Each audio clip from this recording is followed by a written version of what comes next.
আগের দিন আমরা কি পড়েছিলাম? ফ্রেম অফ রেফারেন্স সম্বন্ধে জেনেছিলাম। ঠিক আছে, তাহলে আজকে আরেকবার ওই ক্লাসটা রিপিট করছি। ঠিক আছে, যারা ছিলে না বা যারা দেখোনি ওই ক্লাসটা, তারা একবার রিপিট করে নাও। ঠিক আছে, আরেকবার দেখে নাও। আগের দিন কি জেনেছিলাম? Frame of reference. ঠিক আছে, frame of reference. Frame of reference কি? ফ্রেম অফ রেফারেন্স হচ্ছে কোনো, ওকে বাংলায় বলা হয় নির্দেশতন্ত্র। ঠিক আছে, ফ্রেম অফ রেফারেন্সকে বাংলায় বলা হয় নির্দেশতন্ত্র। নির্দেশতন্ত্র কি? নির্দেশতন্ত্র হলো এমন এক কোনো বস্তু বা বস্তু সামগ্রী যার সাপেক্ষে আমরা অন্য কোনো বস্তু বা বস্তুর অবস্থান বা গতি নির্ণয় করতে পারি। ঠিক আছে, একটা উদাহরণ নেওয়া যাক।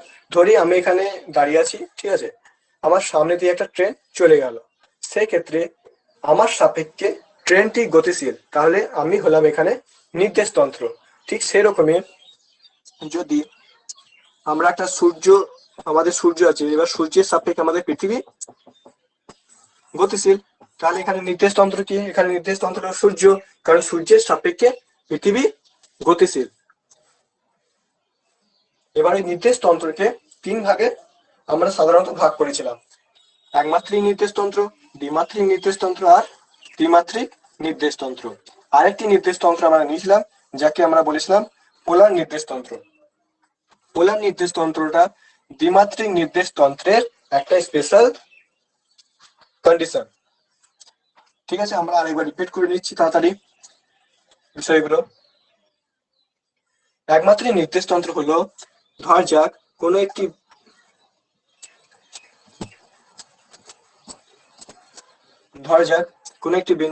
বস্তু, কোনো একটি ব্যক্তি এই বিন্দু থেকে বি বিন্দুতে গেল। একটা মানুষ এই বিন্দু থেকে বি বিন্দুতে সরলরেখা বরাবর গতিশীল, তাহলে আমরা বলবো ওই ব্যক্তিটি এক ওই ব্যক্তিটি সরলরেখা বরাবর একমাত্রিক গতি নিয়ে গতিশীল। সরলরেখা বরাবর কোনো বস্তু গতি হলে তাহলে আমরা তাকে বলবো একমাত্রিক গতি। ঠিক আছে,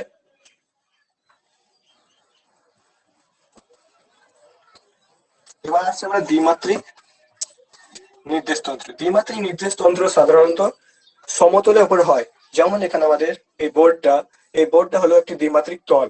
ঠিক আছে, দ্বিমাত্রিক নির্দেশতন্ত্র আমরা নির্ণয় করার জন্য এক্স আর ওয়াই এর মাধ্যমে নির্দেশ করি।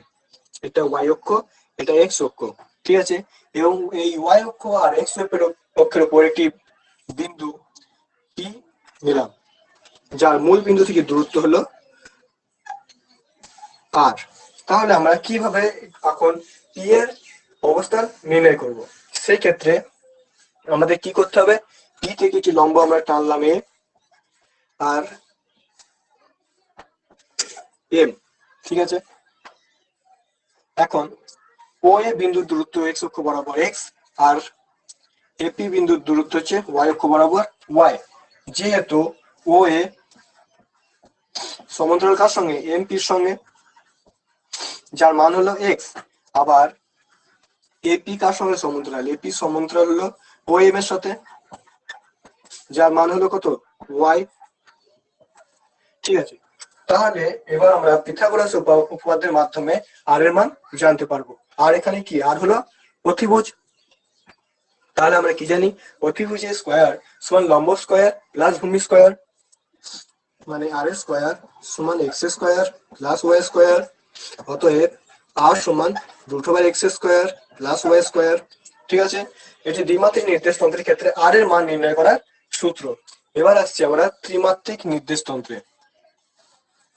ত্রিমাত্রিক নির্দেশতন্ত্র আঁকার জন্য একটা কাল্পনিক রেখা নিতে হয়, কারণ বোর্ডটা দ্বিমাত্রিক সমতল, তাই এখানে ত্রিমাত্রিক নির্দেশতন্ত্র আঁকা সম্ভব নয়। ঠিক আছে, তো ত্রিমাত্রিক নির্দেশতন্ত্রে কিন্তু আমরা এখানে আঁকছি।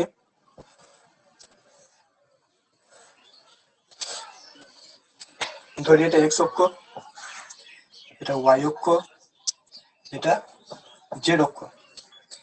ঠিক আছে, কোন একটি বিন্দু পি, এখানে পি আমরা কনসিডার করব, যার অবস্থান আমাদেরকে নির্ণয় করতে হবে। তো এখানে একটা বিন্দু পি অবস্থান করছে, এটি মূল বিন্দু ও, আর ও বিন্দু থেকে পি এর দূরত্ব আর। তাহলে এই ক্ষেত্রে আবার পি এর মান কিভাবে নির্দেশ করবো? আমরা বলেছিলাম যে অক্ষ এখানে কনসিডার করা হয়, কারণ যে অক্ষটা হলো উচ্চতা। ঠিক আছে,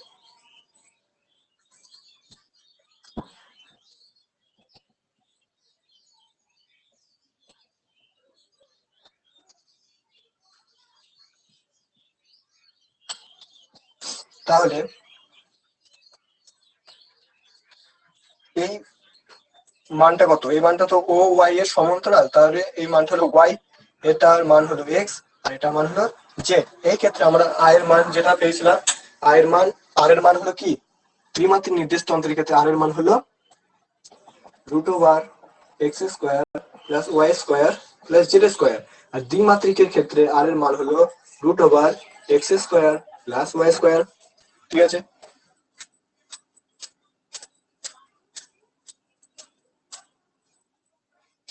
এবার আসছি দ্বিমাত্রিক নির্দেশ তন্ত্রের একটি স্পেশাল কেস, যাকে আমরা বলি পোলার নির্দেশ তন্ত্র। পোলার নির্দেশ তন্ত্রে কি দেখেছিলাম? পোলার নির্দেশ তন্ত্রে আমরা দেখেছিলাম একটি বিন্দু পি যদি থিটা কোণে অবস্থান করে, যদি থিটা কোণে অবস্থান করে, তাহলে আমরা পি এর মান কিভাবে বার করব?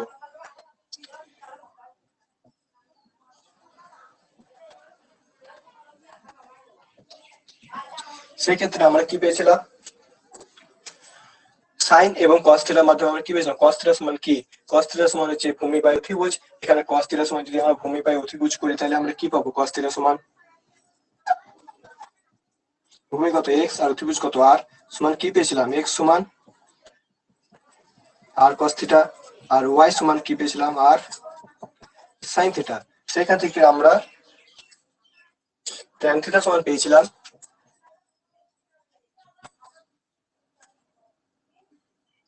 Y by x. ঠিক আছে, এখন এই পোলার নির্দেশ তন্ত্রটা লাগবে না, তাহলে আমরা দ্বিমাত্রিক আর ত্রিমাত্রিক নির্দেশ তন্ত্র দিয়ে এখন এই সমস্ত যেগুলো আছে সেগুলো করব।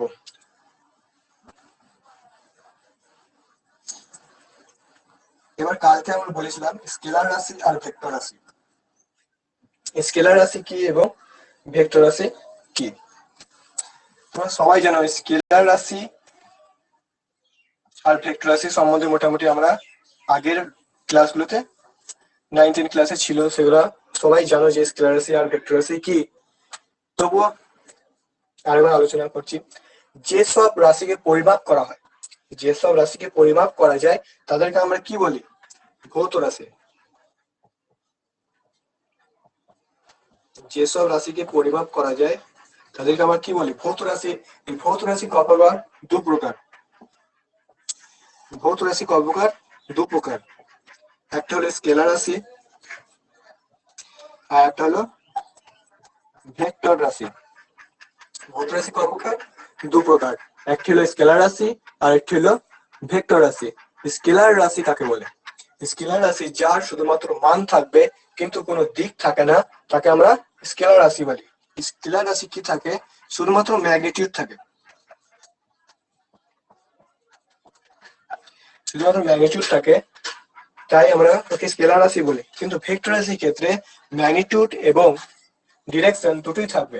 ভেক্টর রাশি কাকে বলবো তাহলে? যেসব ভৌত রাশির মান এবং অভিমুখ দুই থাকে তাকে আমরা ভেক্টর রাশি বলি। মানে ভেক্টর রাশির ক্ষেত্রে ম্যাগনিটিউড, ডাইরেকশন থাকবে একটা। সেক্ষেত্রে কালকে আমরা উদাহরণ নিয়েছিলাম, স্কেলার রাশি উদাহরণ নিয়েছিলাম কি? ডিস্টেন্স।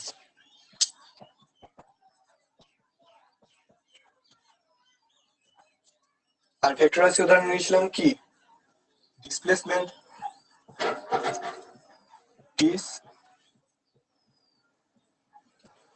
ডিসপ্লেসমেন্ট।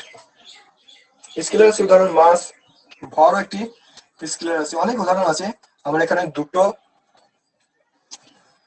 নিয়ে বোঝানোর জন্য দুটো নিলাম। এবং কালকে বলেছিলাম ডিস্টেন্স একটা স্কেলার রাশি এবং ডিসপ্লেসমেন্ট একটা ভেক্টর রাশি, যদিও তাদের একক এবং মাত্রা সমান।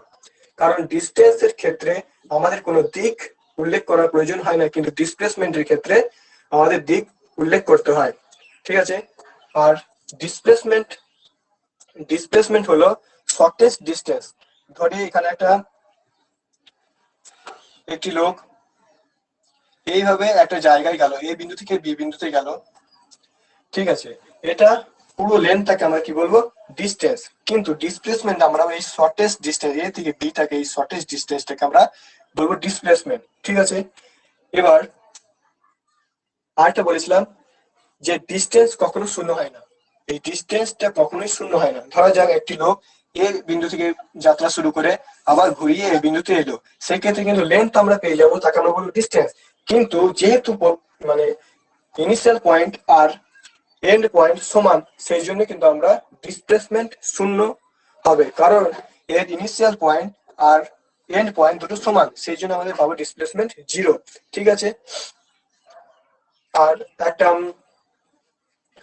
রিলেশন দিয়েছিলাম যে ডিসপ্লেসমেন্ট মানে কি, সরণ। সরণ সবসময় less than equal to of দূরত্ব। ঠিক আছে, এটা 1 নম্বর বলেছিলাম। 2 নম্বর, সরণ গ্রেটার দ্যান ইকুয়াল টু 0 হতে পারে। ঠিক আছে, কিন্তু দূরত্ব কখনোই 0 হবে না। 3 নম্বর কি বলছি? 3 নম্বর বলছি দূরত্ব কখনোই নট ইকুয়াল টু 0। ঠিক আছে।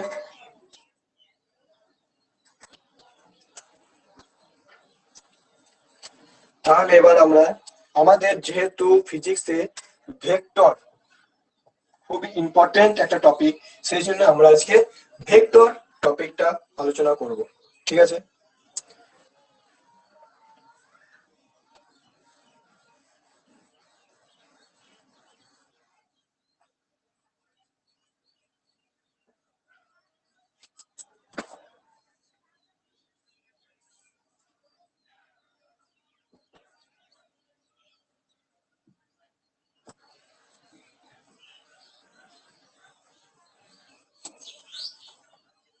তাহলে আমরা কি জানলাম? ভেক্টর হলো যার মান ও দিক উভয় থাকে, তাকে আমরা ভেক্টর রাশি বলি। আজকে আমাদের টপিক পুরোটাই ভেক্টর নিয়ে আলোচনা করা হবে।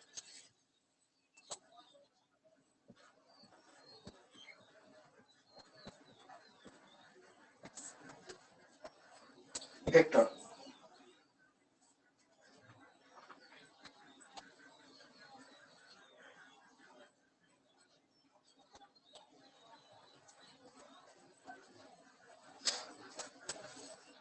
ভেক্টর রাশি সম্বন্ধে আজকে আলোচনা হবে। তাহলে ভেক্টর রাশি কি?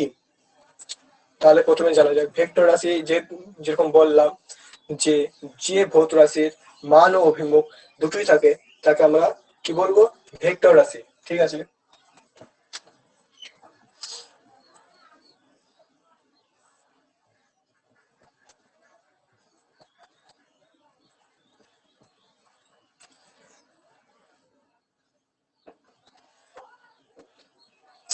ধরা যাক মূল বিন্দু থেকে ওপি, মূল বিন্দু থেকে ওপি আলফা কোণে আছে। ও মূল বিন্দু থেকে ওপি ওয়াই রেখা বরাবর বিটা কোণে আছে, এবং জেড বিন্দু থেকে গামা কোণে আছে। ঠিক আছে।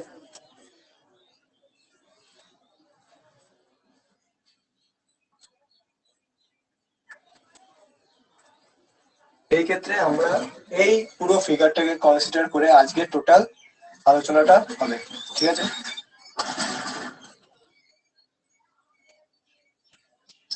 তার আগে, এটা আলোচনা করার আগে আমরা কতগুলো ভেক্টরের প্রকারভেদ আমরা জানবো। ঠিক আছে। অনেকগুলো ভেক্টর আছে, যার মধ্যে যেগুলো ইম্পর্টেন্ট ভেক্টর সেগুলো এখন আলোচনা করা হবে। যেমন সদৃশ ভেক্টর। 1 নম্বর কি? সদৃশ ভেক্টর।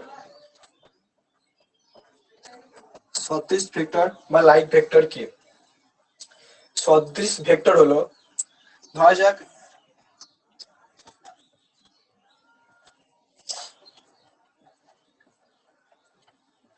দুটি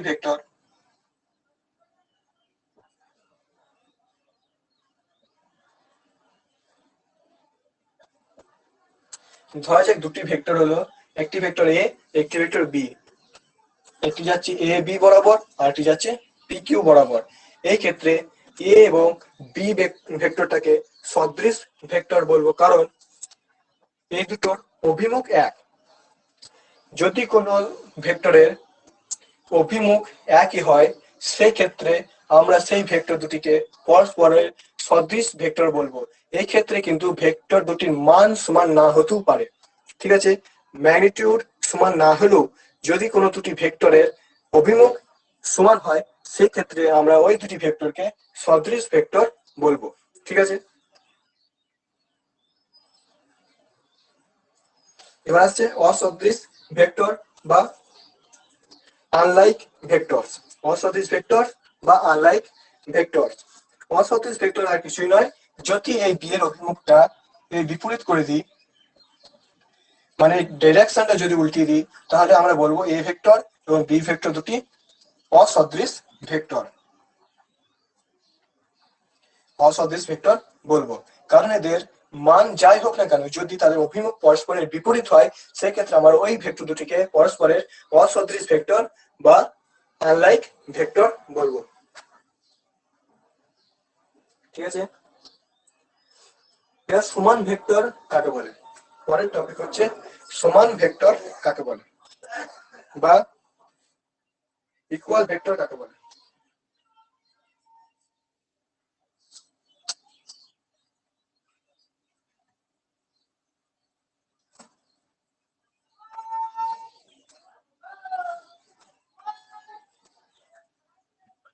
তিন নম্বর কি আছে তাহলে? ইকুয়াল ভেক্টর বা সমান ভেক্টর।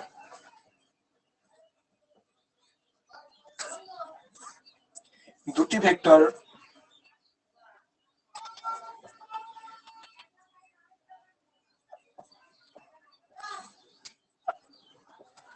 এ আর বি, দুটি ভেক্টর এ আর বি এর যদি মান এবং অভিমুখ যদি দুটি সমান হয়, সমান ভেক্টর কাকে বলবো? যদি কোনো দুটি ভেক্টরের মান এবং অভিমুখ দুটোই সমান হয়, সেই ক্ষেত্রে আমরা ওই ভেক্টর দুটিকে পরস্পরের সমান ভেক্টর বলি। এই সমান ভেক্টরের ক্ষেত্রে আমরা কি বললাম? এদের মান এবং অভিমুখ দুটোই সমান হবে, তাকে আমরা সমান ভেক্টর বলবো, ঠিক আছে?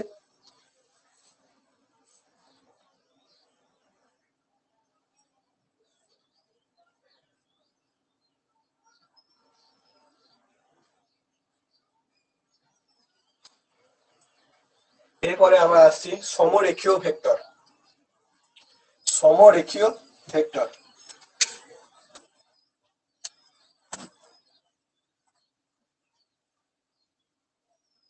সমরেখীয় ভেক্টর কাকে বলে? যদি দুটি ভেক্টর একই সরলরেখায় অবস্থান করে। সমরেখীয় ভেক্টর,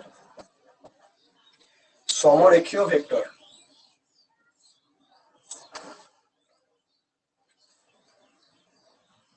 সমরেখীয় ভেক্টর তাহলে কাকে বলবো?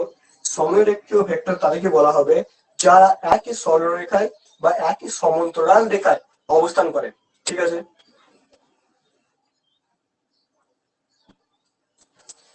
ধরা যাক এটা একটি সমতল, এই সমতলে দুটি ভেক্টর অবস্থান করছে, ভেক্টর এ আর ভেক্টর বি, ঠিক আছে?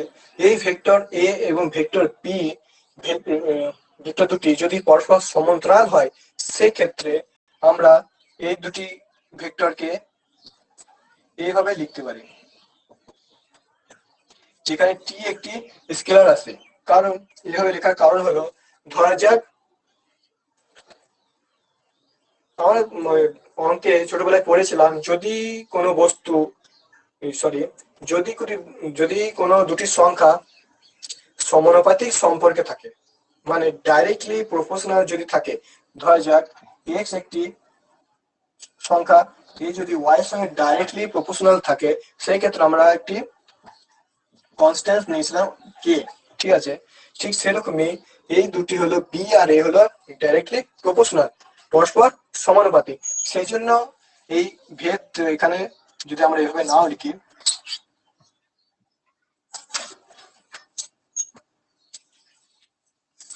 আমরা এভাবে বলতে পারি বি ভেক্টর এ ভেক্টরের সঙ্গে ডাইরেক্টলি প্রপোর্শনাল, তাহলে বি ভেক্টর সমান কি, একটা কনস্ট্যান্ট নিতে হয়, কনস্ট্যান্ট নিলে আমরা পেয়ে যাই এরকম, একে আমরা বলি সমরেখীয় ভেক্টর।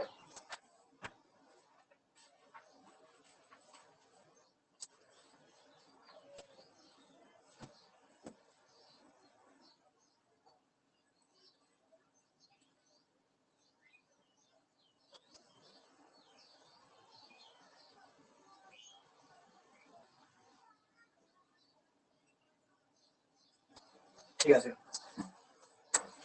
সমরেখীয় ভেক্টরটা বা সমতলীয় ভেক্টরও বলা হয় একে, সমরেখীয় বা সমতলীয় ভেক্টর।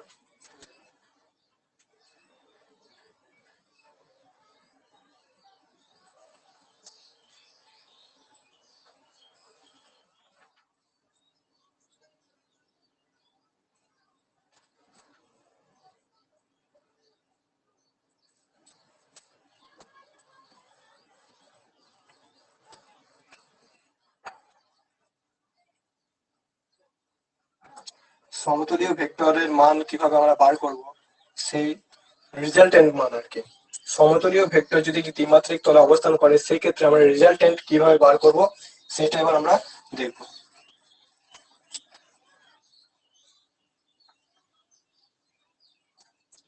ধরা যাক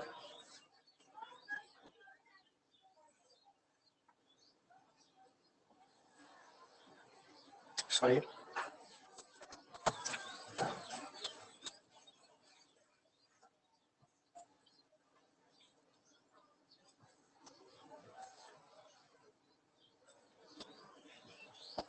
জেড অক্ষ, এটা এক্স অক্ষ, এটা ওয়াই অক্ষ, এখানে একটি বিন্দু পি অবস্থান করছে আর দূরত্বে।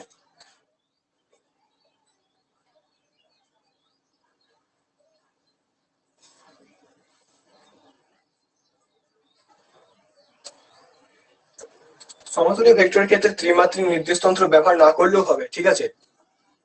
দ্বিমাত্রিক নির্দেশতন্ত্রের ক্ষেত্রে আমরা সমতলীয় ভেক্টর ব্যবহার করতে পারি, তাহলে আমরা এখানে ত্রিমাত্রিক নির্দেশতন্ত্র না এঁকে দ্বিমাত্রিক নির্দেশতন্ত্র ব্যবহার করলেও হবে। তাই দ্বিমাত্রিক নির্দেশতন্ত্রের উপরই আমরা এটা করলে তোমাদের বুঝতে সুবিধা হবে, তাই দ্বিমাত্রিক নির্দেশতন্ত্রের উপরই করছি।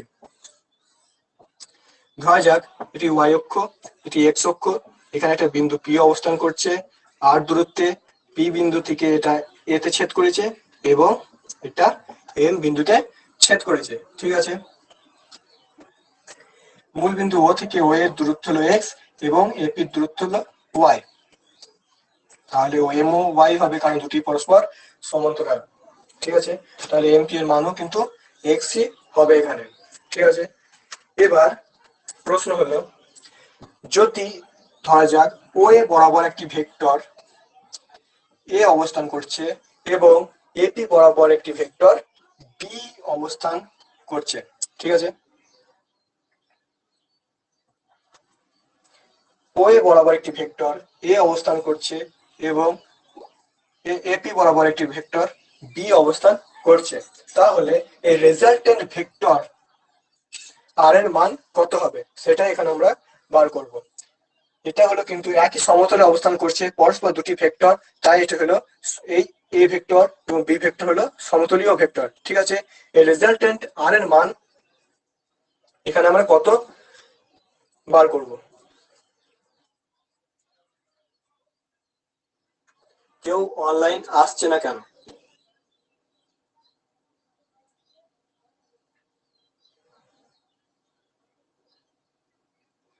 তোমাদের কি নোটিফিকেশন যায়নি অনলাইন ক্লাসের?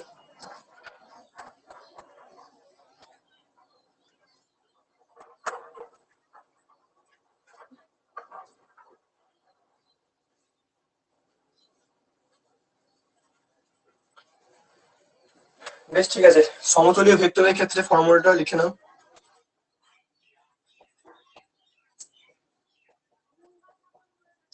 সমতলীয় ভেক্টরের ক্ষেত্রে রেজাল্টেন্ট আর এর মান আমরা বার করব কিভাবে? এক্স এ প্লাস ওয়াই বি ভেক্টর। এর প্রমাণটা মানে এই প্রুফটা আমরা যখন ম্যাথমেটিক্স এর ক্লাস নেব তখন পুরো ভেক্টরের এই প্রমাণটা করাবো। যেহেতু আমরা এটা আমাদের ফিজিক্স এর ক্লাস, তাই যেহেতু যে বেসিক কনসেপ্ট গুলো লাগবে এবং যে ইম্পর্টেন্ট সূত্রগুলো লাগবে সেগুলো জাস্ট এখানে ডিসকাশন করা হবে, ঠিক আছে? ওকে। নেক্সট টাইপ অফ ভেক্টর হলো নাল ভেক্টর। নাল ভেক্টর মানে কি? যে ভেক্টরের মান শূন্য এবং কোনো গতিমুখ থাকে না তাকে আমরা কি বলবো? শূন্য ভেক্টর বা নাল ভেক্টর বলবো। তাহলে শূন্য ভেক্টর বা নাল ভেক্টর কি? যে ভেক্টরের শূন্য ভেক্টর কাকে বলে? শূন্য ভেক্টর হলো ম্যাগনিটিউড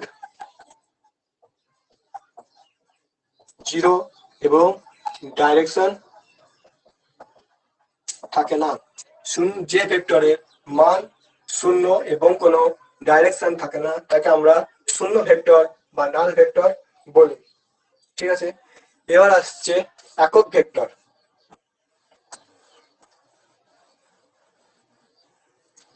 তোমাদের কি নোটিফিকেশন যায়নি? কি অনলাইন আসছে না? মনে হয় ক্লাস আছে, মানে অনলাইন না হলে তোমরা যদি কোনো ডাউট থাকে জিজ্ঞেস করতে পারবে এখানে। অনলাইন না এলে কিন্তু সেটা হবে না। তাই তোমাদেরকে বলা হচ্ছে যখন ক্লাস হবে তখন সবাই অনলাইনে এসো, ঠিক আছে? বেশ, এবার আমরা জানবো একক ভেক্টর কাকে বলে।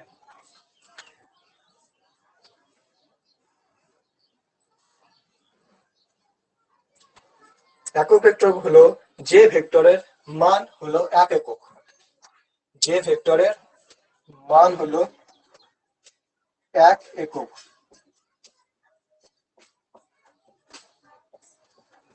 একক ভেক্টর কাকে বলে? যে ভেক্টরের মান হলো এক একক তাকে আমরা বলি একক ভেক্টর। ধরা যাক এ হলো একটি ভেক্টর আর এর মান বা ম্যাগনিটিউড হলো এটা। তাহলে আমরা এই অভিমুখ বরাবর একক ভেক্টর কিভাবে লিখব? ধরা যাক এ হলো একটি ভেক্টর যার মান হলো এইটা। তাহলে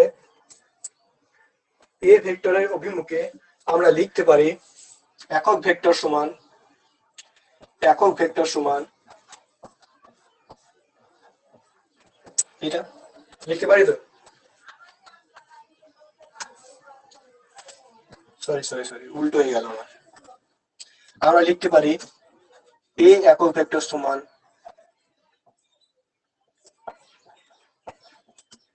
এই ফর্মুলাটা, ঠিক আছে?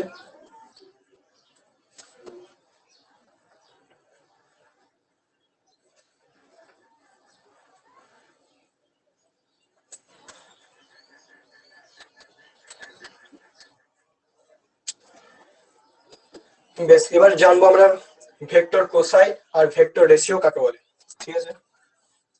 এবার আমরা জানবো ভেক্টর কোসাইন এবং ভেক্টর রেশিও কাকে বলে। ভেক্টর কোসাইন এবং ভেক্টর রেশিও কাকে বলে?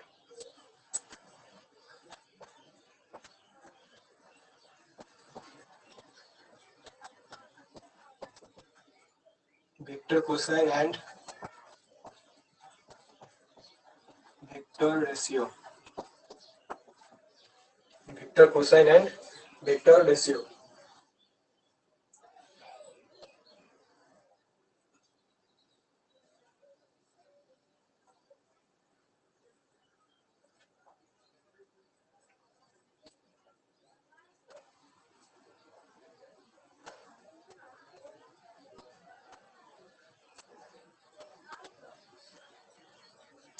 ভেক্টর কোসাইন আর ভেক্টর রেশিওকে ডাইরেকশন কোসাইন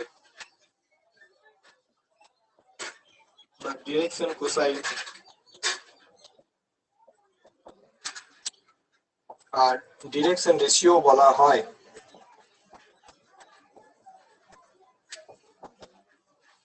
ডিরেকশন কোসাইন আর ডিরেকশন রেশিও বলা হয়। ঠিক আছে, তাহলে ডিরেকশন কোসাইন কি? ডিরেকশন কোসাইন আমরা কাকে বলবো?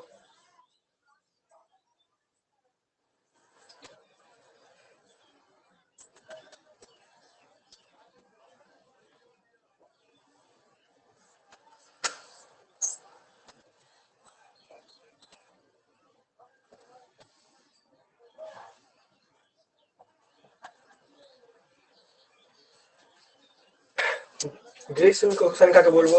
যে ভেক্টর, যদি কোনো ভেক্টর এক্স অক্ষ, ওয়াই অক্ষ এবং জেড অক্ষের সঙ্গে যথাক্রমে, ধরা যাক এখানে একটি বিন্দু পি অবস্থান করছে, ঠিক আছে, এই পি বিন্দুটি এক্স অক্ষের সাথে আলফা কোণ, ওয়াই অক্ষের সাথে বিটা কোণ এবং জেড অক্ষের সাথে গামা কোণ অবস্থান করে, তাহলে আমরা কস আলফা, কস বিটা আর কস গামাকে আমরা কি বলবো? Direction cosine.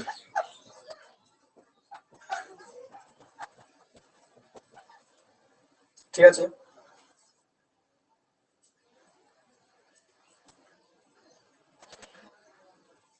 বুঝতে পেরেছো এই টপিকটা? যদি একটি ভেক্টর এক্স অক্ষ, ওয়াই অক্ষ এবং জেড অক্ষের সাথে কস আলফা, কস বিটা এবং কস গামা কোণ করে, সেক্ষেত্রে আমরা কস আলফা, কস বিটা এবং কস গামাকে ডিরেকশন কোসাইন বলবো। যদি কোনো ভেক্টর এক্স অক্ষ, ওয়াই অক্ষ এবং জেড অক্ষের সাথে আলফা, বিটা এবং গামা কোণ করে, সেক্ষেত্রে কস আলফা, কস বিটা আর কস গামাকে ডিরেকশন কোসাইন বলে। ঠিক আছে,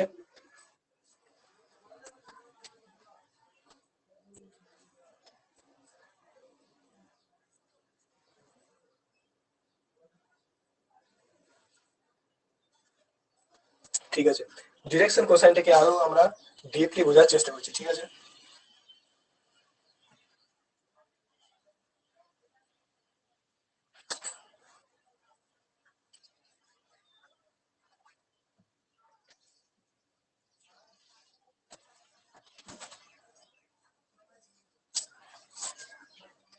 ডিরেকশন কোসাইনকে আরো ডিপলি বোঝার চেষ্টা করছি এবার।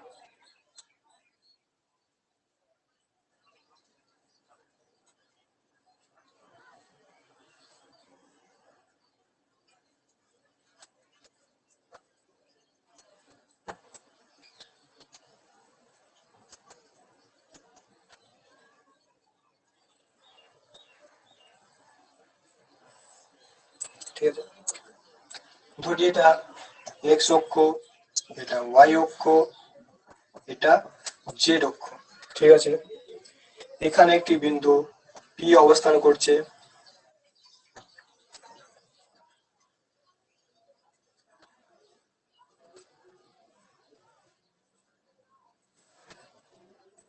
এবার যেহেতু এটা ত্রিমাত্রিক নির্দেশতন্ত্র আঁকছি, সেই জন্য আমাদের এখানে কিছু কাল্পনিক রেখা কল্পনা করে নিতে হয়। ঠিক আছে, সেটা তোমরা জানো। ধরা যাক পি বিন্দুটি এখানে এম বিন্দুতে ছেদ করছে, এটা এল, এটা ও। ঠিক আছে, এবার পি ভেক্টরটি এক্স অক্ষের সঙ্গে ধরা যাক আলফা কোণ করছে, পি ভেক্টরটি ওয়াই অক্ষের সঙ্গে বিটা কোণ করে, আর পি অক্ষটি জেড অক্ষের সঙ্গে গামা কোণে অবস্থান করেছে। ঠিক আছে,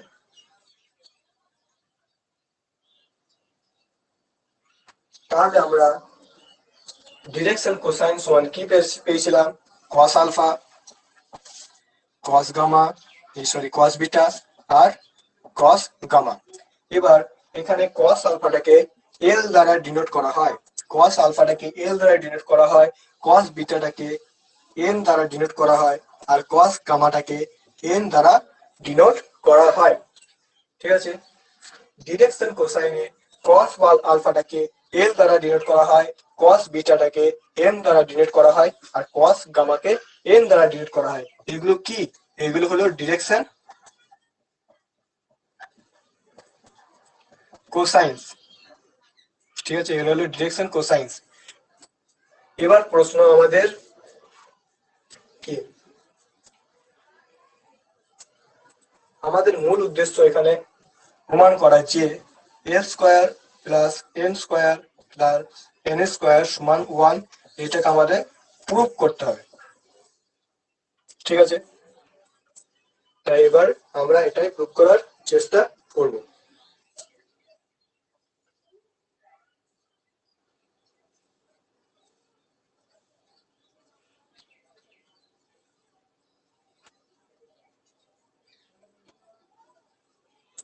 তোমরা কেউ অনলাইন আসছো না, কিন্তু কোনো ডাউট থাকলে সেটা কিন্তু তোমরা জিজ্ঞাসা করতে পারলে না।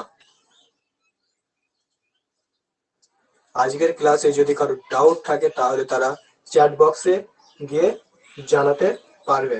ঠিক আছে,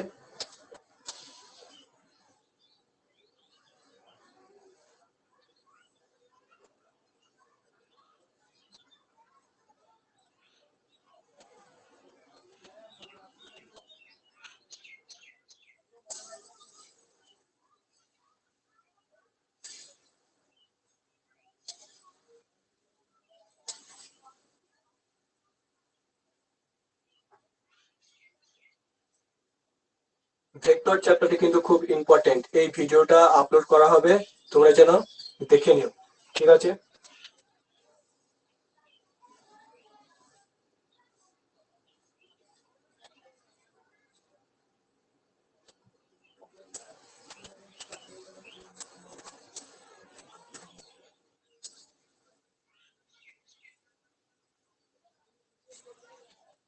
বেশ, তাহলে আমরা এগোই এবার।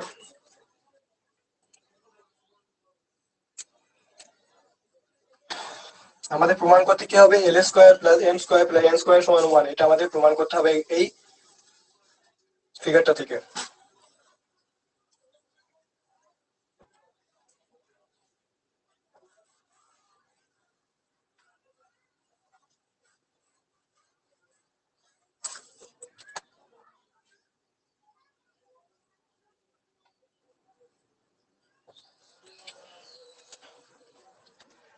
এইখানে ভালো করে এবার দেখো,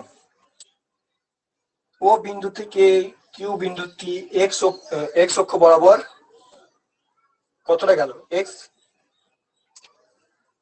তোমাদের প্রথমে বলি, এখানে কতগুলি জিনিস যেটা আমরা দেখতে পাচ্ছি সেটা এখানে আমরা লিখবো। ঠিক আছে, আমরা কি দেখতে পাচ্ছি? ও কিউ সমান এল এম। ও কিউ সমান্তরাল কার সঙ্গে? এল এম এর সাথে সমান্তরাল। সমান কত? এক্স। ও এল কিউ এম এর সঙ্গে সমান্তরাল, সঙ্গে কিউ আর এম এর সাথে সমান্তরাল, যার মান হলো কি? ওয়াই। এটা মান কত? এক্স, যেহেতু এক্স অক্ষ বরাবর যাচ্ছে সমান ওয়াই। ঠিক আছে, এবার আমরা কস আলফা মানে এক্স অক্ষ বরাবর পি, মানে পি রেখাটি যে এক্স অক্ষ বরাবর আলফা কোণ করেছে, তাহলে কস আলফা সমান আমরা কি লিখতে পারি? কস আলফা সমান আমরা লিখতে পারি, কস মানে কি? কস মানে ভূমি বাই অতিভুজ। কস মানে ভূমি বাই অতিভুজ। ঠিক আছে, এখানে ভূমি কত? ভূমি তো এইটা, এটাই তো ভূমি। এক্স অক্ষ বরাবর ভূমি কত? এক্স। তাহলে ভূমি বাই অতিভুজ, অতিভুজ কত? ওপি। ঠিক আছে, আবার কস বিটা, কস বিটা এক্ষেত্রে আমরা ওয়াই অক্ষ বরাবর যে কোণটা করছে বিটা কোণ, এই ভেক্টরটি ওয়াই অক্ষ বরাবর কত কোণ করছে? বিটা কোণ। তাহলে এখানে আমরা কি নেবো? ভূমি বাই অতিভুজ এখানেও নেবো, যেহেতু কস। তাহলে এখানে ভূমি কত? ওয়াই অক্ষ বরাবর ভূমি কত? ওয়াই। আর অতিভুজ কত? ওপি। ঠিক সেরকমই জেড অক্ষের সাথে যদি আমরা নিই, এটা তো জেড, এই লম্বটা কি? এটা তো জেড। এই হাইটটা তো জেড, এটার সঙ্গে এটা সমান্তরাল। এখানে একটা জিনিস লেখা হয়নি, ও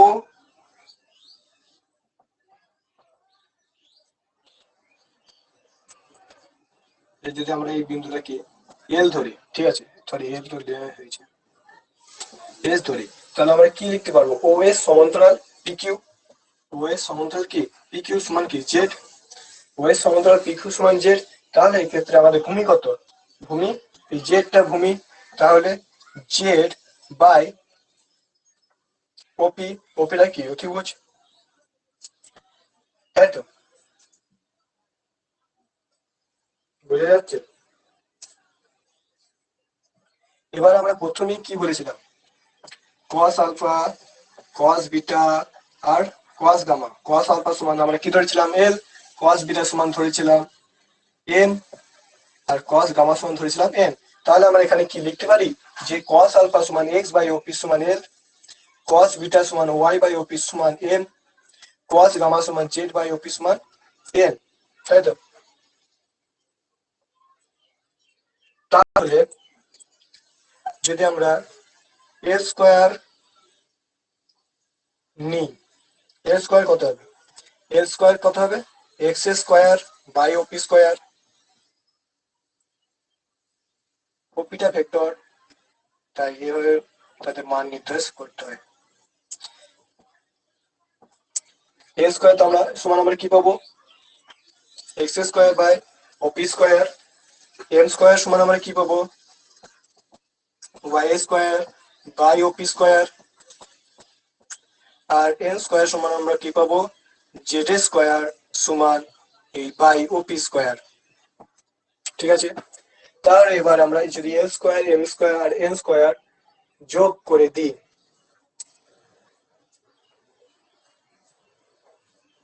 তাহলে কি পাবো? L square plus M square plus N square যোগ করে দিলে কি পাবো আমরা? X square by OP square plus Y square by OP square plus Z square by OP square. পাবো তো? এ স্কোয়ার এম এর স্কোয়ার এন স্কোয়ার যোগ করে দিলে আমরা পাবো x square by OP square, Y square by OP square এবং Z square by OP square. ঠিক আছে,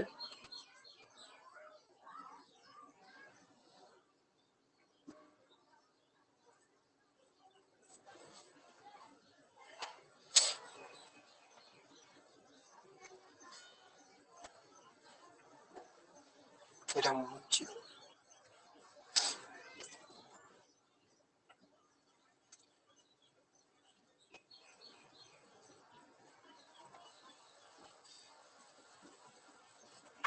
তাহলে আমরা কি পেলাম? L square plus M square plus N square সমান এই মানটা আমরা যেটা পেলাম, তাহলে আমরা এখানে যদি আমরা লসাগু করি তাহলে কি পাবো? লসাগু করলে কি পাবো? X square plus Y square plus Z square by OP square. তাহলে পাবো এটা লসাগু করলে ওপি স্কোয়ারটা লসাগু হয়ে যাবে, তাহলে X square plus Y square plus Z স্কোয়ারটা উপরে পেয়ে যাবো, বা নিচে ওপি স্কোয়ার থাকবে। এবার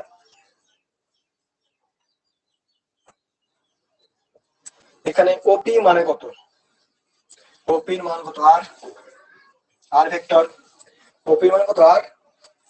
তাহলে আমরা কি এখানে লিখতে পারি যেটা আর স্কোয়ার, ওপি ওপি জায়গায় আমরা লিখতে পারি তো আর স্কোয়ার।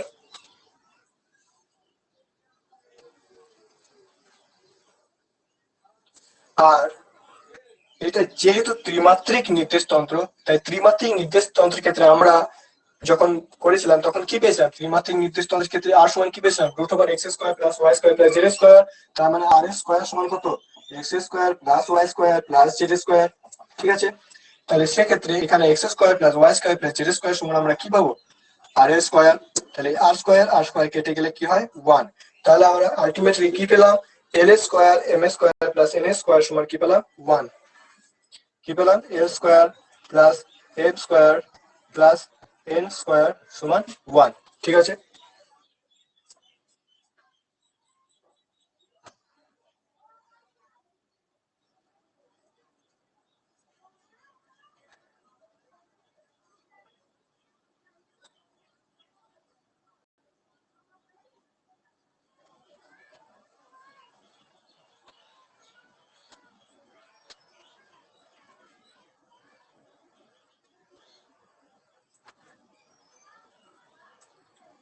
যেহেতু আজকে কেউ ক্লাসে অনলাইন নেই, সেই জন্য আজকে ক্লাসটা এই পর্যন্তই আমি রাখবো। কারণ এই পরের টপিকগুলো তোমরা যদি না বুঝতে পারো, বা এই টপিকটাও যদি আজকে যেটা করলাম যদি না বুঝতে পারো, সেই ক্ষেত্রে কিন্তু পরের অঙ্কগুলো বা টপিকগুলো বুঝতে পারবে না। সেই জন্য আজকে ভেক্টর কনসেপ্টটা এখানেই শেষ করলাম, ঠিক আছে। যদি আমি আজকে পুরো 1 ঘন্টা ক্লাস করিয়ে দিই, সেক্ষেত্রে তোমাদের কিন্তু পরে গিয়ে বুঝতে অসুবিধা হবে। তাই আজকের মতন এই পর্যন্তই থাকলো। যদি কোনো এই পুরো টপিকে কারো কোনো বুঝতে অসুবিধা থাকে, তারা হোয়াটসঅ্যাপে মেসেজ করতে পারবা বা চ্যাট বক্সে গিয়ে বলতে পারো, ঠিক আছে।